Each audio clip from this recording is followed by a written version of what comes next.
ஏன் வந்து வெங்கின்னு சொன்னா ஸ்டண்ட் வெங்கி ஏன்றதுதான் முதல் கேள்வியே. ஓகேவா, அது அந்த அடைமொழி எப்போ வந்தது? ஸோ எனக்கு ஸ்டன்ட்ஸ் ரொம்ப பிடிக்கும். நிஜமா ப்ரோ? ஆமா, பார்த்தது இல்லையா, ஓட்டுது இல்லையா? இல்லடா, பைக் ஓட்டுவீங்க? பொதுவாக கேட்குறாங்க, ஓட்டுவாங்க. ஸோ அதில் வந்து ரொம்ப ரொம்ப பிடிக்கும். சைக்கிளில் ஸ்டண்ட் பண்ணியிருந்தேன்.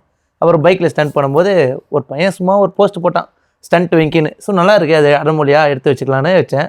அப்புறம் வந்து அது ஸ்டண்ட்டை விட்டாச்சு. ஸோ அப்புறம் ஆக்டிங்கில் வந்து எங்க ஒரு ஆசைப்பட்டு அந்த பேர் வச்சிருக்காப்புல, பேர் வச்சதுக்காக ஸ்டண்ட்டை கண்டினியூ பண்ணியிருக்கணும். கண்டினியூ பண்ணால் வந்து கண்டினியூ பண்ணுறாங்களே, ஓ அதனால. ஸோ அதனால வந்து பண்ணல. ஓகே, ஸோ அதனால இப்போ ஒரு ஆக்டிங். ஆமாம், ஆக்டிங் தான் ப்ரோ ஃபுல்லாக. Okay bro, Vignesh Karthik bro, ஃபுல்லாக ஆக்டிங் தான் ப்ரோ. அது தெரியும் ப்ரோ. அது தெரியும் ப்ரோ, யாரும் கடத்தி கூட்டு வந்துருக்கிற மாதிரி பேர் வச்சாங்கன்னா அவன் தாத்தா பேர். So hi bro, Mukesh bro. Bro பயங்கர ஸ்டைலா சூப்பரா நன்றி பண்ணி நன்றி ப்ரோ. லென்ஸ் சூப்பர் ப்ரோ, நன்றி. செம ஸ்மார்ட். இந்த லுக் எப்படி ஃபிக்ஸ் பண்ணீங்க ஃபர்ஸ்ட்? நான் வேற கெட்டப் ரகடா இருந்தேன். ஸோ வேற மாதிரி ட்ரை பண்ணோம். யார் உங்களை வந்து ரொமான்டிக்கா மாத்தினது? யாரும் என் ஃப்ரெண்ட்ஸ் தான். அவனுக்கு யோசனை, அவனே தான் பண்ணா ஃபர்ஸ்ட். அப்புறம் செட் ஆகுறது நான் தான் சொன்னோம்.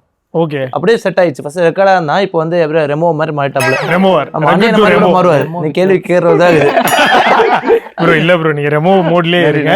சோ நீங்க எப்ப அது ஃபிக்ஸ் பண்ணிட்டு இதுதான் உங்களுடைய யூசுவல்? ஆமா, எங்கயாவது கூப்பிட்டா இந்த மாதிரி ஒரு இல்ல எப்பவுமே எப்பவுமே அப்படிதான் பால் போயிட்டாங்களோ இப்படிதான் ட்ரெஸ்.